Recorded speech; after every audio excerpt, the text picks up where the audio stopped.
She thought tonight would change her life forever. The restaurant was glowing with crystal chandeliers, the air thick with champagne and whispers of wealth. Her heart raced as she smoothed her dress, convinced the man she loved, the man who promised her forever, was about to get down on one knee. But instead of a ring, she got a knife to the soul. Before his elite, polished friends, he turned on her. His voice, sharp as glass, cut her down, calling her ugly, unworthy, a mistake that never deserved his name. Laughter rippled around the table as her world shattered, and when he walked out, leaving her alone with the bill and the stares, Cassandra Price thought her story was over. She was wrong. Because what he didn't know was that his betrayal would not destroy her, it would awaken her. From the ashes of humiliation, she would rise stronger, bolder, and more unstoppable than he could ever imagine. And when she discovered the secret growing inside her, a secret he would never control, Cassandra's journey turned from heartbreak to revenge, from weakness to power, from despair to destiny. This isn't a story of a woman broken. This is the story of a woman reborn. Welcome to Mr. Roberts Stories. If you love gripping tales of love, betrayal, revenge, and shocking twists, you've just found your new home. Here, every story will pull you in, make your heart race, and leave you guessing until the very last word. Now, here's the deal. Watch till the end because the best surprises are always saved for last. And if you enjoy the story, don't forget to hit that like button, drop a comment to share your thoughts, and subscribe so you never miss another unforgettable story. Every story on Mr. Roberts Stories isn't just something you watch, it's something you feel, something that stays with you long after the video ends. So, sit back, relax, and let's dive into today's story. Trust me, you're going to want to watch every second. This is Mr. Roberts Stories, where every story is an experience. The evening had begun like a dream. Cassandra Price smoothed down the silk of her deep emerald dress, her heart racing with the kind of anticipation she had not felt in years. She was 28 in love and certain, absolutely certain, that tonight was the night her life would change. The restaurant glittered around her, its chandeliers dripping with golden light, casting every table in a warm, romantic glow. Couples leaned across crystal wine glasses, their laughter softened by the delicate strains of a live violinist. Everything felt magical, like a scene straight from the fairy tales she used to read under the covers as a little girl. Her fiancé, Ethan Whitmore, had been more nervous than usual that week. He was a man born into money, groomed for power and prestige, with the kind of cold, refined charm that made him magnetic at cocktail parties. But lately, Cassandra had caught glimpses of something else. A tension in his jaw, an energy that buzzed around him like a secret he was struggling to contain. She had convinced herself it was proposal jitters. After all, they had been together for 2 years, and the signs were everywhere. The expensive dinner reservations, the way he had urged her to wear the emerald dress he once called stunning, and even the way he had kept checking his jacket pocket as if guarding something important. Cassandra's mother had cried over the phone earlier that evening, thrilled at the possibility of her daughter finally finding her happy ending. Her younger brother had teased her relentlessly, warning her not to cry too hard when the ring appeared. She had laughed it off, but inside she was trembling with joy. When Ethan returned from the restroom, he wasn't alone. Trailing behind him were his closest friends, the people Cassandra had never quite managed to feel comfortable around. Victoria, with her diamond-dusted smile and eyes that always seemed to weigh and measure Cassandra as though she were a cheap dress on a clearance rack. Marcus, slick-haired and smug, who once asked Cassandra if her look was natural or just a phase. And 2 others, equally privileged, equally cruel in their casual way of excluding her from their inside jokes and whispered gossip. Her smile faltered. This was supposed to be their moment, private and intimate. Why were they here? Ethan pulled out her chair, his smile sharp and rehearsed. "Darling," he said, his voice carrying louder than usual. "I'm so glad you're here tonight. There's something I want everyone to witness." Her pulse quickened. Perhaps he wanted his closest friends to be part of the proposal. Perhaps this was his way of announcing their union to his world. Finally, fully. She tried to push away the unease crawling through her stomach and forced a smile. The group arranged themselves around the table, their presence suffocating, their laughter clinking against the elegant quiet of the restaurant like broken glass. The violinist's song swelled, but Cassandra could barely hear it over the pounding in her chest. Ethan remained standing, holding his champagne flute. He looked at her in a way she couldn't quite read. His expression was almost predatory. "Cassandra," he began, his tone dripping with exaggerated sweetness. "For 2 years, you've been by my side. 2 long years." He paused, his eyes scanning the circle of his friends, who leaned in eagerly. "And I think it's time for some honesty." Her breath caught. This was it. This was the moment. She reached for her clutch, her hands trembling, ready to cry from happiness. But then he laughed. A cold, hollow sound. "Did you really believe I was going to propose to you tonight?" The words sliced through the air, sharp and merciless. The laughter that followed, from his friends, from Ethan himself, echoed around the table, bouncing off the gold-plated walls. Cassandra blinked, unable to process what she had just heard. "Ethan, what are you talking about?" she whispered. He leaned closer, his smile turning cruel. "Oh, Cassandra. Sweet, naive Cassandra. Look at yourself. Did you honestly think someone like me, someone with my family name, my future, would ever marry someone like you?" Her blood ran cold. He turned to his friends, gesturing toward her as though she were a spectacle, an object of ridicule. "I mean, look at her. Ordinary. Plain. Painfully out of place." His voice rose, ensuring that the neighboring tables could hear every word. "Ugly even. Did you really think she could ever meet the standards expected of me?" The room fell into stunned silence. Heads turned. Forks froze in midair. Cassandra felt every pair of eyes on her, the weight of their pity pressing down like a physical force. Victoria giggled, covering her mouth with manicured fingers. "Ethan, you're terrible," she drawled. "But honestly, we all wondered." Marcus smirked. "Better to cut your losses before it's too late, my friend. You can do much better." The sound of their voices felt like knives. Cassandra's chest tightened, her vision blurred. She tried to speak, to defend herself, but her throat locked, choked by humiliation. Every memory of their relationship, every kiss, every promise, every night she had believed she was loved, now twisted into a cruel joke. Her dark skin, her natural beauty that Ethan once praised, suddenly felt exposed under the harsh gaze of strangers.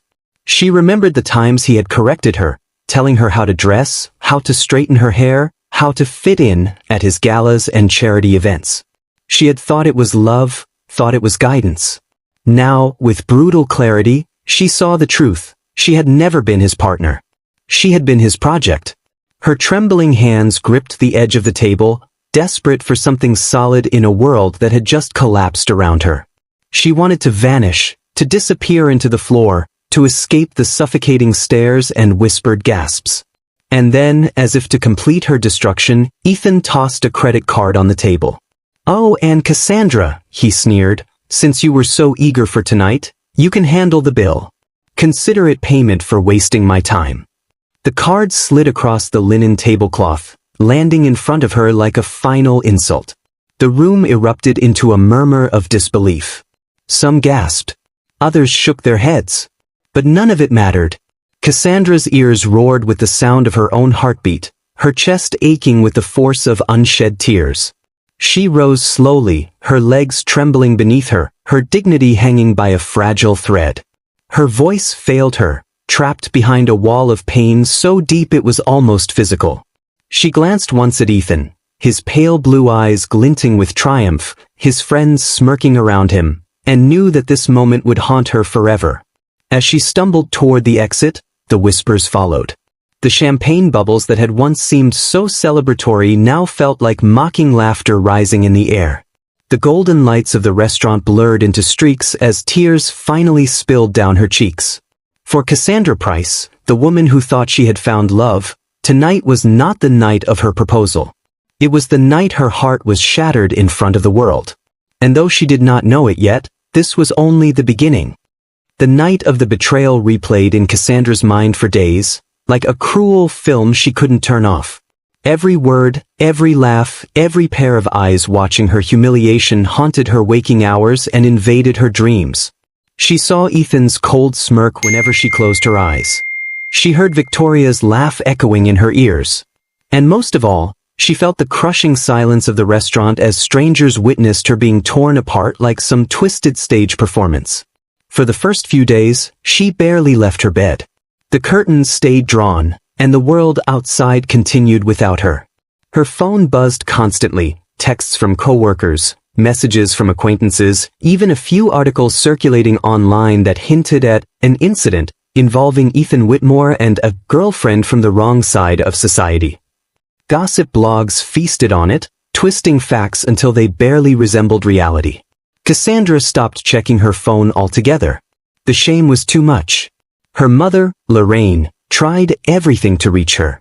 Lorraine was a schoolteacher, a woman who had raised Cassandra and her younger brother alone after their father left.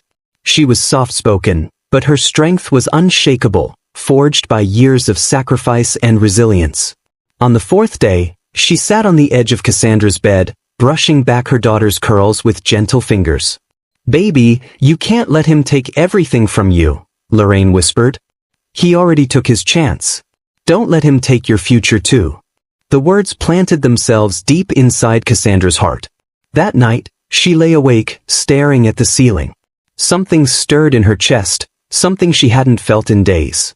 A spark, a pulse of anger, yes, but also of recognition. Her mother was right. Ethan had broken her down in public. He had stripped her dignity with surgical cruelty. But she was still alive. Still breathing. And maybe, just maybe, that meant she could still fight. The next morning, Cassandra forced herself out of bed. She dragged herself into the shower, letting the hot water run over her face until the steam blurred the mirror. For the first time, she looked at herself, not through Ethan's eyes, not through the warped lens of his friends, but truly looked.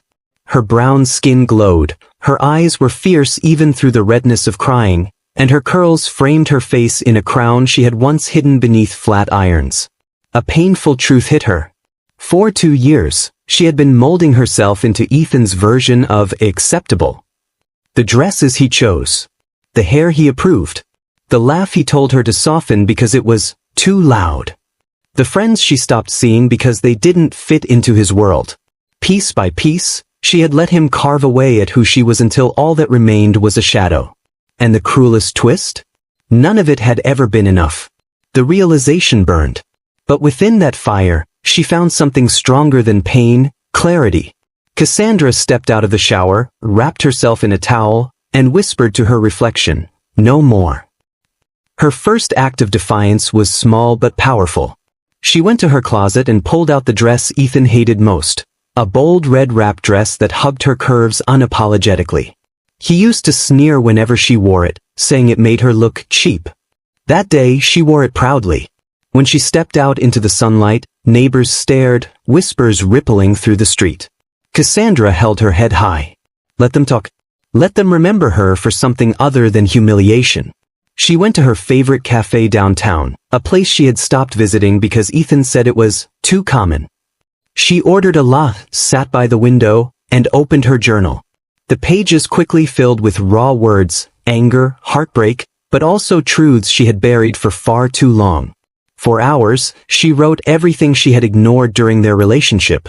The loneliness at his side, the feeling of being a project instead of a partner, the constant pressure to shrink herself. By the time she closed the notebook, her hand ached, but her chest felt lighter. Days turned into weeks, and Cassandra began to transform. She reconnected with friends she had abandoned under Ethan's influence. When she met her college roommate, Maya, for brunch, Maya stared at her with wide eyes. "Cass, I thought you disappeared into his world." "I barely recognized you," Maya admitted. "Maybe I disappeared for a while," Cassandra said, sipping her mimosa with a smile. "But I'm back now. The real me." She started attending yoga classes again, rediscovering the joy of moving her body for herself, not to meet Ethan's shallow standards.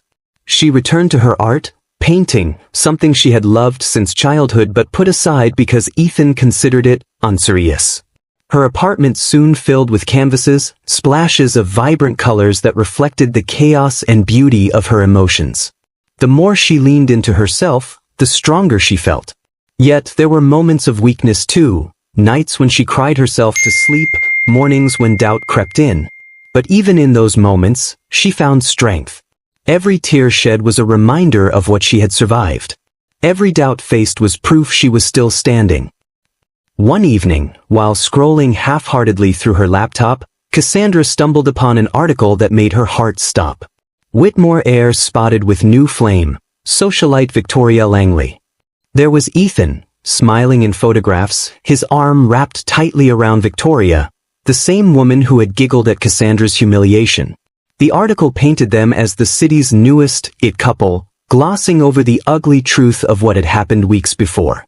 Cassandra's stomach turned. Anger surged, hot and violent. But then, unexpectedly, something steadier followed, relief. Let Victoria have him. Let her deal with the manipulations, the control, the way he clipped wings until there was nothing left. Cassandra had already escaped that cage. For the first time, she didn't feel jealousy. She felt free. But freedom alone wasn't enough. Sitting by her window that night, Cassandra made a vow. She would not let Ethan's cruelty define her. She would build a life so radiant, so powerful, that one day he would choke on his regret. He had tried to break her in front of everyone. Instead, she would rise in front of everyone. It wouldn't be easy. The road ahead was uncertain. But Cassandra Price was no longer afraid of uncertainty. Her humiliation had been her breaking point, but now it was her fuel. She closed her journal and whispered into the night, "You thought you destroyed me, Ethan. But all you did was set me free." And in that moment, Cassandra didn't just survive. She began to rise.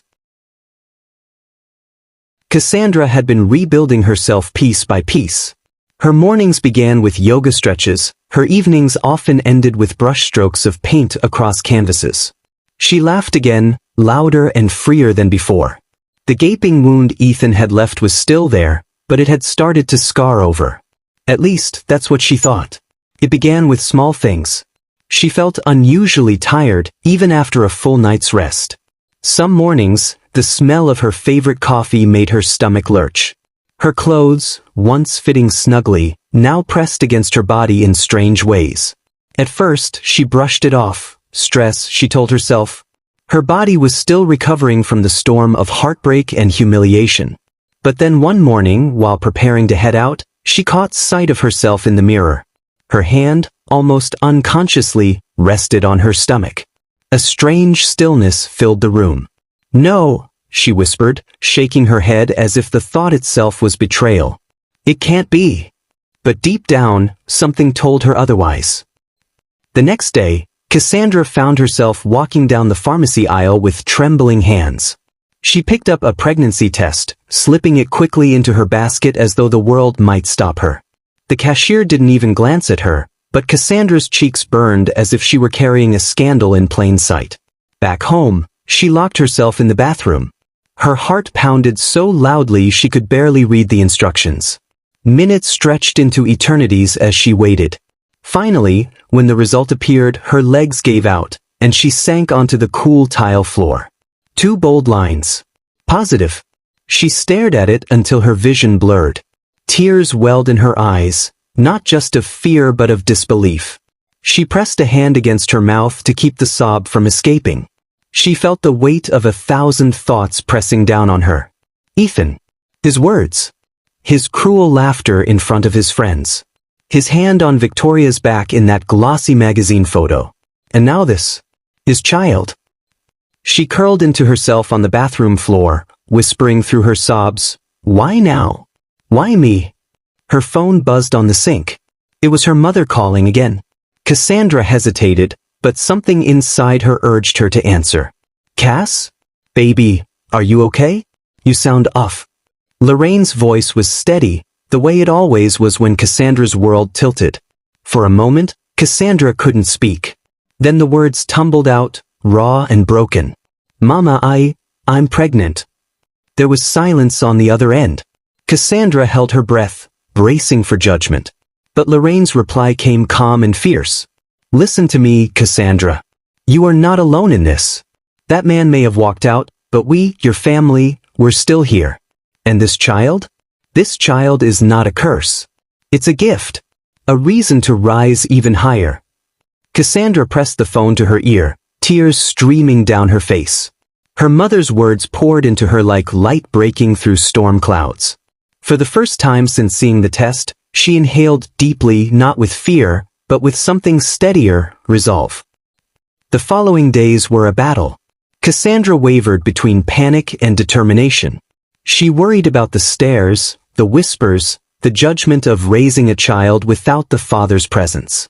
But every time doubt clawed at her, she remembered that night at the restaurant, Ethan's cruel voice, the sting of humiliation. That man would never control her again. And he would never control her child. When she told her younger brother, Marcus, his reaction was immediate. He stood up so quickly his chair screeched against the floor. "If that piece of trash thinks he's ever going to be part of this baby's life, he's got another thing coming," Marcus snapped, his fists clenched. Cassandra managed a weak smile. "I don't think he even wants to know. And I'm not telling him." Marcus crossed the room and hugged her fiercely. "But we'll raise this baby as a price, not a Whitmore." The strength of her family became her shield. Their love wrapped around her like armor, reminding her she didn't need Ethan's wealth, his approval, or his name. She had everything that mattered already. Yet, even with that support, nights were hardest. Cassandra would lie awake, hand on her stomach, feeling the enormity of what was happening. A twist of fear often whispered, "What if I can't do this?" But then, stronger still, another voice rose within her. "You already survived the worst. You already rose from ashes. This child will not break you. This child will make you unshakable." Her pregnancy became her secret weapon. The world still saw her as the woman Ethan discarded. But they didn't know the truth, that she carried a new beginning inside her. A silent, growing force that tied her to something greater than revenge, legacy. One evening, Cassandra walked past an upscale restaurant downtown, the same one where Ethan had destroyed her. She froze, staring at its glittering windows. Inside, laughter echoed, glasses clinked, the wealthy paraded their ease. For a moment, bitterness rose in her throat. But then she touched her stomach. A small, almost imperceptible smile curved her lips. "You thought you ended me here," she whispered to the building. "But this is where I was reborn." With her chin high, Cassandra turned away. The following weeks brought challenges, morning sickness, exhaustion, and the harsh reality of preparing to raise a child as a single mother. But each obstacle became proof of her strength. She painted more than ever, pouring her emotions into her canvases, rage in splashes of red, hope in strokes of gold, resilience in bold, black outlines. People noticed. Her artwork, once just a private escape, began attracting attention. A local gallery owner, impressed by her bold, raw style, offered her a chance to showcase her work. Cassandra almost laughed at the timing. While Ethan posed for glossy magazines with Victoria, Cassandra's name was about to hang on gallery walls. It was as though the universe itself whispered, "Rise higher." The child growing within her was no accident. Cassandra came to believe it was destiny. A reminder that from betrayal can come rebirth. And though Ethan would never know, this child carried the fire of her resilience. This was not a burden. This was her weapon. This was her future. Cassandra stood before the mirror in her bedroom, fastening the last button of her blouse. The woman who stared back at her no longer looked like the broken figure who once crumpled on a bathroom floor, clutching a positive pregnancy test with trembling hands. Her eyes were sharper, brighter, carved with determination. Her smile was softer, yet filled with a strength no one could steal. Months had passed since that night in the restaurant, and the scars it left had healed into something powerful. Cassandra had not only survived, she had transformed. The gallery show changed everything. What began as an invitation to showcase a few of her paintings turned into the spark of a new career. Critics praised her work, describing it as raw, unflinching, and unapologetically human. Collectors took notice. Within weeks, Cassandra was selling pieces for prices she never imagined. Her art, once dismissed as a hobby by Ethan, became her weapon and her crown. Each stroke of paint was a declaration that she had not only endured but risen higher than anyone expected. But Cassandra didn't stop there. She invested her earnings carefully, took courses in business management, and built her name into a brand. Soon, she was hosting her own exhibitions, collaborating with designers, and mentoring young artists who saw in her the proof that pain could be transformed into power. She was no longer the girl Ethan humiliated. She was Cassandra Price, artist, entrepreneur, soon-to-be mother. Her pregnancy, once a source of fear, became her driving force. She attended doctor's appointments with her mother and brother by her side, their love wrapping around her like armor. Each heartbeat she heard during ultrasounds reminded her of her vow. Her child would never know shame. Her baby would grow up surrounded by dignity, joy, and unwavering love. Late at night, Cassandra would sit in her studio, one hand resting on her belly, the other guiding her paintbrush. She spoke softly to her unborn child. "You're my reason," she whispered. "You're proof that even out of cruelty, beauty can be born. You'll never need him. You'll have me. You'll have us." It was in those moments that Cassandra understood true resilience. It wasn't just about rising after the fall. It was about building something unshakable from the rubble. Meanwhile, Ethan's world glittered on the surface but rotted beneath. Gossip columns praised his new relationship with Victoria, but rumors began to swirl, whispers of his arrogance, his controlling nature, his careless spending. Behind the perfect photos, cracks were forming. Cassandra ignored the headlines. She didn't need to see his downfall to feel victorious. But fate had a way of circling back. One evening, nearly a year after the restaurant humiliation, Cassandra attended a charity gala where her art was being auctioned. She wore a flowing emerald gown that hugged her figure, her natural curls pinned elegantly above her shoulders. The room was filled with society's elite, the same circles that once sneered at her. But this time, they weren't laughing. They were applauding. As she moved through the crowd, she caught a pair of eyes watching her from across the room. Cold, familiar eyes. Ethan. For a moment, the air thickened. Memories of his voice, sharp and cruel, tried to claw their way back. But Cassandra stood taller, her hand instinctively brushing the gold bracelet on her wrist, a gift from her mother after her first exhibition sold out. A reminder of how far she had come. Ethan approached, his polished smile faltering when he realized how radiant she looked. "Cassandra," he said, his voice low, almost hesitant. She met his gaze evenly. "Ethan." He glanced around, lowering his tone. "You look different." "I am different," she replied, her words smooth as silk. For the first time, she saw uncertainty in his eyes. The man who once stood so tall, so sure of his superiority, looked suddenly smaller. Powerless. He opened his mouth as if to explain, to apologize, maybe even to reclaim some part of her. But Cassandra cut him off with a calm, steady voice. "You don't get to define me anymore. You don't get to own even a piece of my story. You threw me away, Ethan. And that was the best thing you ever did for me." Her words struck harder than any public humiliation he had orchestrated.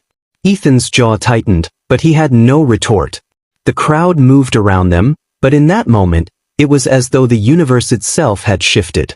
Cassandra smiled faintly, then turned and walked away, her emerald gown sweeping behind her like a victory banner. She didn't need to look back to know Ethan was still watching, stunned by the woman he had underestimated. As the months passed, Cassandra gave birth to a beautiful baby girl. The moment she held her daughter in her arms, tears streamed down her face. The baby's small fingers curled tightly around hers, as though grasping not just her mother, but the promise of a future built on strength and love. Cassandra whispered into her daughter's tiny ear, "You are not his mistake. You are my miracle." Her family wept with joy around her. Marcus held his niece proudly, declaring, "She's a Price through and through." Lorraine kissed Cassandra's forehead, whispering, "You've made us proud, baby. So proud." Raising her child wasn't easy. There were sleepless nights, moments of exhaustion, times when doubt tried to creep back in. But each challenge was met with unwavering determination. Cassandra balanced motherhood and her growing career with grace, learning to juggle diapers and gallery meetings, feedings and financial planning. Her daughter grew surrounded by art, laughter, and love, proof that Cassandra's vow had not been in vain. And while Ethan's name occasionally surfaced in tabloids, affairs, failed business deals, whispers of Victoria leaving him, Cassandra barely noticed. His downfall no longer mattered. His absence no longer hurt. Because she had built something far greater than revenge. She had built a legacy. Years later, standing in her bustling studio with her daughter painting beside her, Cassandra felt the fullness of her journey. She was no longer the woman begging for approval at a fancy table. She was no longer the girl trying to fit into someone else's mold. She was Cassandra Price, artist, mother, survivor, and queen of her own life. And Ethan? He was nothing more than a shadow in her story. A ghost of the past who had once thought her unworthy, but now had to live knowing she had become everything he could never be. Cassandra looked at her daughter, whose laughter rang through the studio like music, and smiled. Her revenge wasn't in destroying him. Her revenge was in living beautifully, fully, and unapologetically. Her resilience was in never bowing again. And her rebirth was in the legacy she had created, one that would shine far brighter than any name or fortune Ethan had ever offered. Cassandra had risen, not just for herself, but for the generations that would follow. And this time, nothing and no one could bring her down.